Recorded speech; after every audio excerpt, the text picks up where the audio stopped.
जब आप BCom part 1 के एग्ज़ाम देने जाएंगे तो वहाँ पाएंगे कि प्रैक्टिकल के साथ साथ थ्योरी भी दिए गए होंगे। थ्योरी का भी महत्व काफ़ी है आपके एग्ज़ाम के दृष्टिकोण से। अगर आप प्रैक्टिकल नहीं बना पाते हैं तो थ्योरी भी लिख सकते हैं।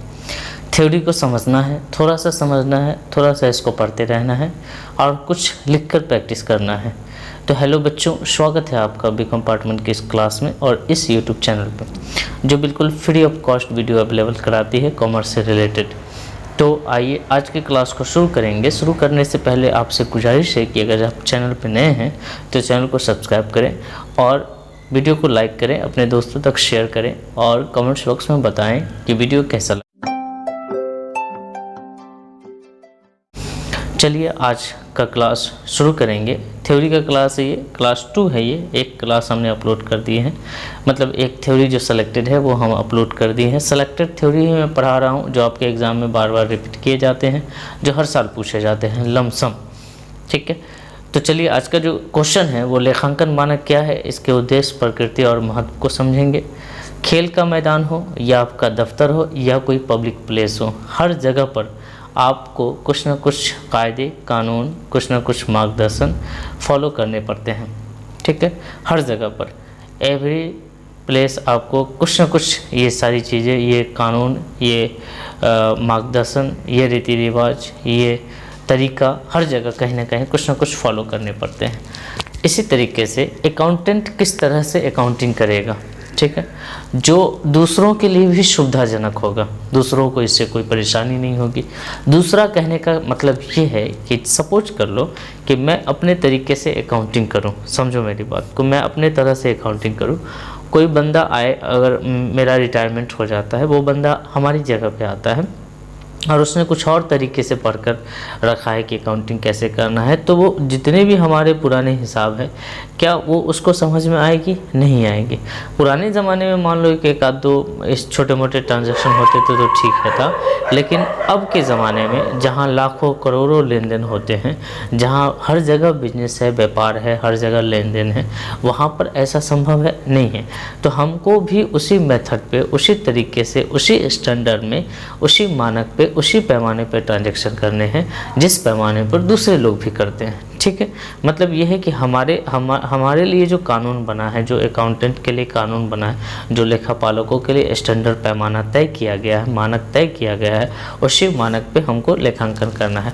चाहे वो लेखांकन करने की बात हो, वित्तीय विवरण बनाने की बात हो, इन्वेंटरी का मूल्यांकन करने की बात हो, रोकड़ प्रवाह विवरण बनाने की बात हो, ठेका बनाने की बात हो, पट्टे की बात हो, आय की बात हो, खर्च की बात हो, कर्मचारियों की सुविधाओं की बात हो, लेखांकन नीतियों की बात हो, लेखांकन अंकनों की बात हो, त्रुटियों में परिवर्तन की बात हो, सरकारी अनुदान या लेखांकन एवं सरकारी सहायता प्रकटीकरण की बात हो, या कुछ भी बात हो, सारी बातों के लिए सरकार ने हमारी जो गवर्नमेंट की लीगल बॉडीज़ है या फिर गवर्नमेंट है, जो तय किया गया है मार्गदर्शन, उसी के अकॉर्डिंग हमको काम करना है और सारे लोगों को काम करना है, ताकि अलग अलग तरीके से काम ना हो। अलग अलग तरीके से काम करेगा तो पैसों का जो लेन देन हम लोग करते हैं वो हम अलग तरीके से करें, वो अलग तरीके से करें, ना हमको उसकी बात समझ में आए ना उसकी बात हमको समझ में आए, मतलब दोनों मतलब कुछ नहीं कर पाएंगे, ट्रांजैक्शन ही गड़बड़ चला जाएगा। ठीक है, जिस तरीके से आप जाएंगे एक बैंक में, अगर आप पैसा जमा करते हैं तो वो बैंक आपके पैसे को क्रेडिट करता है, दूसरे बैंक में भी जब पैसा जमा करने जाइएगा तो वो भी क्रेडिट ही करेगा। ठीक है, वो डेबिट नहीं कर सकता है, जब आप निकालेंगे तो वो डेबिट करेगा। ये तरीका ही, प्रक्रिया ही, पैमाना है। हर चीज़ का एक पैमाना सरकार ने बना रखा है, जो गवर्नमेंट की बॉडीज़ है, जो गवर्नमेंट का लीगल संस्थान है, वो सब इस पर बनाती है किस तरीके से हमारे देश में ट्रांजैक्शंस होने हैं, और उसके अलग आप काम नहीं कर सकते। वो एक लक्ष्मण रेखा है जिसके दायरे में रहकर आपको काम करना है। ठीक है, तो अब आज को आपको समझना है वही चीज़ जो सरकार ने, जो कानून ने मानक बनाए हैं, जो लीगल बॉडीज़ ने मानक बनाए हैं, वो है क्या एक्चुअली में, वो क्यों है एक्चुअली में, और उसका क्या महत्व है, क्या नेचर है, वो सारी चीज़ें समझेंगे। बहुत ईजी है। देखिए, सिंपल सी बात ये है कि हम अगर कहीं पर 10 लोग हैं तो जैसे 9 लोग हैं वैसे ही हमको भी रहना है। ताकि हम मजाक बनकर न रह जाएं। ठीक है, समझ रहे हैं मेरी बात को। उसी तरीके से जिस तरीके से सारे लोग ट्रांजैक्शन करते हैं उसी तरीके से मैं भी करूँगा, ताकि हम दूसरों के सामने, चूँकि लेन देन है भाई, हमको कभी लेना रहा, उनको कभी देना रहा, कुछ भी सारी बातें एक दूसरे से मिलते जुलते लोग सब रहते, ट्रांजैक्शंस रहते, कहीं ना कहीं अटैचमेंट रहता है ट्रांजैक्शनों का। तो हमें कोशिश ये करनी है कि हमारा जो ट्रांजैक्शन करने का तरीका है वो सेम एज इट इज़, जैसे गवर्नमेंट ने तय किया है, सबके लिए जो रूल तय किया है उसी के लिए उसी तरीके से सब फॉलो करें। जैसे आप सिग्नल पे जाते हो भाई, रेड लाइट आती है तो सब रुक जाते हैं। अब ऐसा ये कह दे कि देखो ऐसा है, रेड लाइट हो तो कुछ लोग रुकेंगे, कुछ लोग चले जाएंगे। ठीक है, ऐसे में तो कैसे काम चलेगा, वहाँ पर तो सब लोग अफरा तफरी मच जाएगी ऐसे में। तो रेड लाइट रुकने का मतलब सब लोग रुकेंगे और ग्रीन होने का मतलब सब लोग जाएंगे। ठीक है, जिस तरीके से जिसको जैसे सुविधा होगी, लेकिन सबके लिए खुला है। उसी तरीके से जो गवर्नमेंट की जितने भी मार्गदर्शन होते हैं वो सबके लिए होते हैं। ठीक है, सबको फॉलो करने हैं उसे, ताकि कहीं पर कोई समस्या उत्पन्न ना हो। समझ रहे हैं मेरी बात को। तो मानक तो समझ ही गए होंगे, एक स्टैंडर्ड पैमाना बनाया गया कि उसी के अंदर रहकर, उसी दायरे में रहकर, उसी नियम में आपको लेखा पालकों को उसको सोचना करना है अपना लेखांकन का काम। चलिए पढ़ते हैं, आप पढ़िएगा इसे, मैं भी पढ़ता हूँ, आप समझिए। आप चाहें तो वीडियो को पॉज कर करके लिख सकते हैं। लेखांकन मानक एक कानून, स्थापित रीति रिवाज है, किसी व्यवहार के संबंध में मार्गदर्शन है।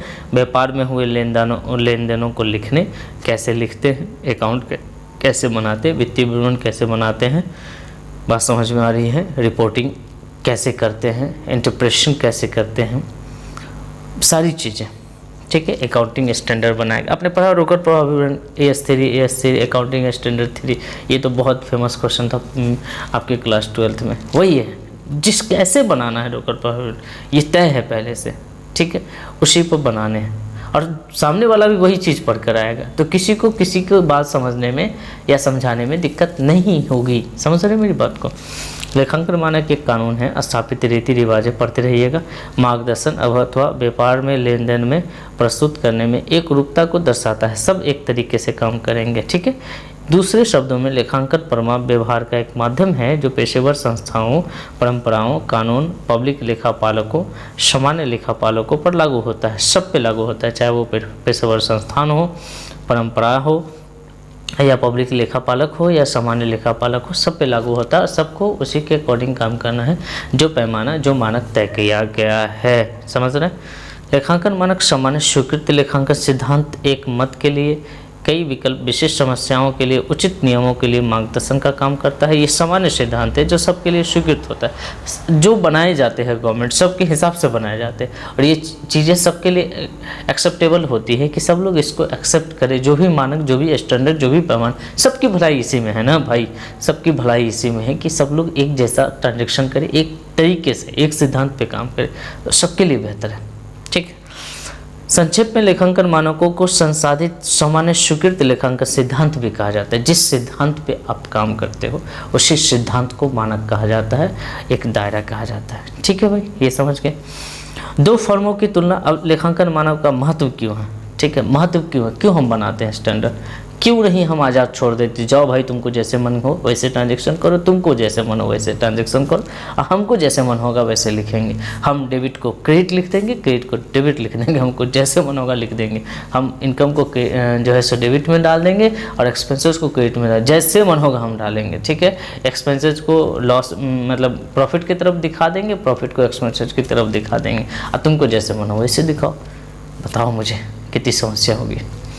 तो दो फर्मों की तुलना तभी संभव है जब दोनों फर्म की समान सिद्धांत को अपनाएं, अन्यथा उचित तुलना संभव नहीं है। ठीक है, अगर हम तुलना करना चाहें कि हमारी कंपनी कितना कमाती है, उसकी कंपनी कितना कमाती है, या दूसरा तीसरा कोई बंदा अगर तुलना करना चाहे, जैसे कोई निवेशक है तो देख के पैसा लगाता है कि इस कंपनी का प्रॉफिट इतना है, इस कंपनी का प्रॉफिट इतना, मैं किसी और तरीके से ट्रांजेक्शन करता हूँ, सामने वाला किसी और तरीके से ट्रांजेक्शन करता है। निवेशक को खुद नहीं समझ में आ रहा है कि कौन सही है कौन गलत है। ठीक है, तो तरीका एक होना चाहिए। हो गया भाई। फर्में अपनी इच्छा अनुसार अपने खातों को न तो रख सकती है और न ही प्रस्तुत कर सकती। वे विभिन्न हित समूहों के लिए वित्तीय विवरणों को पृथक पृथक रिपोर्ट नहीं कर सकती है। ऐसा तभी संभव है जब व्यवहार में कुछ निश्चित मानक हो। सही है भाई, मानक रहेगा, मानव का महत्व ये है कि मानक अगर तय कर दीजिएगा तो लोग उसी के अकॉर्डिंग काम करेगा, क्यों अपने मन से काम करेगा। अगर गवर्नमेंट कह दे कि ऐसे ही करना है तो ऐसे ही करेगा आदमी, ठीक है। तो फिर अच्छा होगा हमारे लिए और हमारे समाज के लिए। फॉर्म अपनी इच्छा के अनुसार खाता नहीं बनाएंगे, जैसे सब बना रहे हैं वैसे वो भी बनाएंगे, ठीक है वगैरह। लेखांकन मानक तीसरा टॉपिक पढ़िएगा। लेखांकन मानक लेखांकन सूचना के विभिन्न प्रयोगकर्ताओं जैसे लेनदार, मैंने आपको बताया लेनदार जो जिनसे आप उधार सामान खरीदते हैं, निवेशक, अंशधारी जो आपके यहाँ पैसा लगाते हैं, पर लागू होता है समता के सिद्धांत को स्वीकार करता है। एक ऐसा सिद्धांत जो सब पे लागू होता है, सब इसी सिद्धांत पे काम करेंगे तो सबके लिए ज़्यादा एक्सेप्टेबल भी होगा और सब आसानी से इसको समझ भी पाएंगे, ठीक है। ये बात आप समझ गए।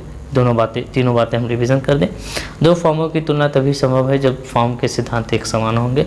फॉर्म अपनी इच्छा के अनुसार न तो खाता रख सकती है न उसको प्रस्तुत कर सकती है। लेखांकन मानक से सूचना प्रयोगकर्ताओं जैसे लेनदार, निवेशक, अंशधारी आदि के लिए लागू होने के लिए समता के सिद्धांत को स्वीकार करते, सब पे समान रूप से लागू होते और सबको समान रूप से समझ में भी आना चाहिए कि आप कैसे अकाउंटिंग करते हैं। उद्देश्य समझिएगा, क्यों हम ऐसा क्यों कर रहे हैं। हम क्यों कह रहे हैं कि सबको कह रहे हैं कि दुनिया गोल है। हम ये कहते हैं किसी को कि देखो भैया भारत के लोगों के लिए दुनिया गोल है और बाकी लोगों के लिए दुनिया चौकोर है। ऐसा नहीं, सबको एक सिद्धांत में लाइए, सबको एक बात बताइए, ठीक है। दो नज़र मत करिए। उसी तरीके से यहाँ पर लेखांकन मानक भी एक ऐसा मानक पैमाना बनाइए जिसके दायरे में सब काम करें, ठीक है। लेखांकन मानक को तैयार करने का मुख्य उद्देश्य वित्तीय विवरणों को तैयार तथा प्रस्तुत करने में एक रूपता लाना है। जैसे जो वित्तीय विवरण बनाता है, जैसे कंपनी ए है, कंपनी बी है, जैसे ये बनाता है वैसे ये भी बनाए। ये गवर्नमेंट और लीगल बॉडीज की का आदेश है, निर्देश है कि आप ऐसे ही काम करें, ठीक है। और अगर आप उलट फेर करते हैं इसका मतलब आप बेईमान हैं, ठीक है, और आप पे कानूनी कार्रवाई की जाएगी।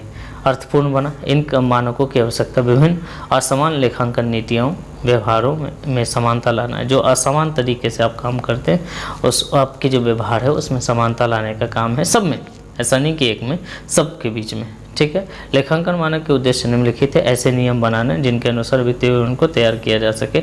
ऐसा कानून, ऐसा तरीका बना कर दीजिए जिसमें सब इसी तरीके से अपना फाइनेंशियल अकाउंट बनाएं, ठीक है, ताकि गवर्नमेंट को भी सही सही सूचना मिल सके कि हर कंपनी कितना कितना कमा रही है हमारे देश में।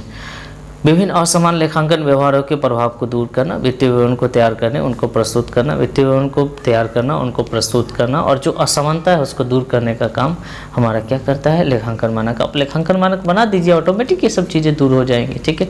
तो लेखांकन मानक का उद्देश्य यही, बनाने का उद्देश्य यही है कि हम व्यवहार में जो असमानताएँ हैं उसको हम दूर करते हैं। वित्तीय विवरण को अधिक अर्थपूर्ण और विश्वसनीय और तुलनीय बनाने के लिए, देखिए विश्वसनीय तभी होगा जब सबको पता है कि जिस तरीके से, जिस रूल पे हम काम कर रहे हैं सामने वाला भी उसी रूल पे काम कर रहा है, ठीक है, लीगल रूल पे काम कर रहा है। इसका मतलब ये है कि मैं भी सही हूँ और वो भी सही है। अगर ये कह दिए कि वो अपने मन से कर रहा है, मैं अपने मन से कर रहा हूँ, तो उसको न तो हम पे विश्वास होगा न हमको उस पर विश्वास होगा, ठीक है। विभिन्न ग्रुपों में भावी वित्तीय संघर्षों को सरलता से हल करना। देखिए सोच जब एक जैसी होती है तो लोगों में संघर्ष कम होते हैं, लेकिन जब सोच बदल जाती है, विचार बदल जाते हैं तो व्यवहार में परिवर्तन आना शुरू हो जाता है। इसीलिए आपके जो विचार हैं, जो अकाउंटिंग के नियम है, सिद्धांत है, उनको नहीं बदलना है, वो एक जैसा होगा। जब वो एक जैसा होगा तो आसानी से आपके संघर्ष में विराम लग जाएगा, ठीक है। आप कैसे तकरार करोगे, सेम एज इट इज, ठीक है ना। विभिन्न ग्रुपों में प्रभावी वित्तीय संघर्ष को सरलता से हल करना, अंकेक्षकों के कार्य में सहायता प्रदान करना। अब अकाउंटेंट, हमारा अंकेक्षक जो ऑडिटर है उसने एक इंडियन स्टैंडर्ड को पढ़कर वो आया है और मैं जो है बिल्कुल अपने तरीके से अकाउंटिंग कर रहा हूँ। बंदे को क्या समझ में आएगा, नहीं समझ में आएगा। तो उनको उसी तरीके से, जिस तरीके से वो पढ़ते हैं उसी तरीके से हमको भी अकाउंटिंग करना है, ठीक है। बात समझ में आ रही है। सब एक जैसा काम करेंगे तो सबको एक दूसरे की बातें समझ में आएगी, ठीक है। लेखांकन मानक की प्रकृति समझाइए। अधिकांश लेखांकन मानक अनिवार्यतः लागू है जबकि कुछ लागू नहीं भी है। आप लिख सकते हैं ऐसे में, कुछ लागू नहीं भी है, अधिकांश लेकिन लागू है, सब पे लागू होता है, एक जैसा काम है, ठीक है। सबको उसको मार्गदर्शन को फॉलो करने हैं और उसके अनुसार चलने हैं। लेखांकन मानक की मुख्य प्रकृति यह है कि यह विभिन्न लेखांकन नीतियों व्यवहारों में एक रूपता लाता है। सिंपल सी बात यह है कि इसका नेचर यही है, हमने देखा कि सबको एक सूत्र में पिरोने का काम करता है। सब एक जैसे बनकर रहिए, सब एक जैसा काम करिए, सबके अंदर एक जैसा लेखांकन करने का तरीका हो। लेखांकन मानक ऐसे निर्देशक तत्व है जिनके अनुपालन से विभिन्न व्यावसायिक संस्थाओं के वित्तीय विवरण तुलनात्मक हो जाते हैं। ठीक है, हम तुलना कर सकते हैं। अगर हम अकाउंट एक तरीके से बनाते हैं, ठीक है, तो हम तुलना कर सकते हैं अपने वित्तीय संस्थान की दूसरे से कि हमारी कंपनी कितना कमा रही, दूसरा वो कितना कमा रही है। ठीक है, अब उसके अकाउंटिंग करने का तरीका अलग है और हमारे अकाउंटिंग करने का तरीका अलग है, तो भाई कैसे तुलना करोगे? सिंपल सी बात है। लेखांकन मानक नीतिगत ऐसे मानदंड होते हैं जिनके आधार पर व्यावसायिक लेन देन और घटनाओं का लेखांकन किया जाता है। बहुत सिंपल है। ठीक है, लेखांकन मानक क्या है? एक मानदंड है, इसी के अनुसार यही घेराव है और इसी के अंदर रह के आपको काम करना है। अगला है लेखांकन मानक, वह सीमा निर्धारित करता है और लक्ष्मण रेखा निर्धारित करता है जिसके अंदर लेखापालकों को रहना है और उससे बाहर नहीं जाना है। ठीक है, बाहर जाएंगे तो आप ही फंस जाएंगे, कहीं ना कहीं आप चोर घोषित हो जाएंगे। ठीक है, चीटर घोषित हो जाएंगे। तो ये था भाई लेखांकन मानक का एक छोटा सा प्रीव्यू। आप ज़रूर इसको नोट करिए और याद करिए, थोड़ा सा एग्ज़ाम तक पढ़ते रहिएगा। इस टाइप के क्वेश्चन आपके एग्ज़ाम में बीकॉम पार्ट 1 के फाइनल एग्ज़ाम में पूछे जाते हैं। ठीक है, और पूछे गए हैं अभी तक। अगला जो क्वेश्चन होगा वो किराया क्रय पद्धति पर होगा। ठीक है, किराया क्रय पद्धति आपको पता है कि कितना इम्पोर्टेंट थ्योरी है। आप देखेंगे तो पाएंगे कि लमसम ईयर में ये क्वेश्चन पूछे गए हैं। ठीक है, किराया क्रय पद्धति से थ्योरी बेस्ड। ठीक है, थ्योरी पढ़ने से आपके प्रैक्टिकल में भी कुछ सहायता मिलती है, समझ बढ़ती है। तो वीडियो को लाइक कर दीजिए, दोस्तों तक शेयर करिए, कमेंट्स करके बताइए कि आपको अगला वीडियो कब चाहिए। आपका लाइक, आपका शेयर, वीडियो का व्यू ये बताएगा कि हम कितना जल्दी आपके लिए अगला वीडियो रिकॉर्ड कर लेकर आएँ। ठीक है, PDF अगर चाहिए तो आप मुझे कॉल कर सकते हैं। ठीक है, चलिए आपके व्हाट्सएप पे सेंड कर दिया जाएगा। Bye bye, take care.